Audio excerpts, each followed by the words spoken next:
नमस्कार साथियों, स्वागत करता हूँ आप सबों का इस नए वीडियो में। दोस्तों, मैंने इस वीडियो में लुमिनस कंपनी का जितने भी सोलर पैनल आते हैं, चाहे वो पॉली पैनल हो या मोनो पैनल हो या मोनो पर्क पैनल हो, इस वीडियो में मैंने सारे पैनलों की जानकारी दिया है।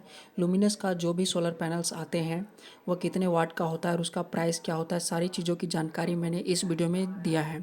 जितने भी पैनल होते हैं मिनिमम कितने वाट का होता है और मैक्सिमम कितने वाट का होता है। लुमिनस ब्रांड जितने भी सोलर पैनल बनाती है, सारे सोलर पैनलों की जानकारी मैंने इस वीडियो में दिया है, चाहे वो कितने भी वाट का क्यों ना हो। उसका प्राइस भी दिया है, तो इस वीडियो को पूरा ज़रूर देखें। अगर आप अपने घरों पे या ऑफिसों में सोलर पैनल लगाने के लिए सोच रहे हैं तो ये वीडियो बिल्कुल आपके लिए है।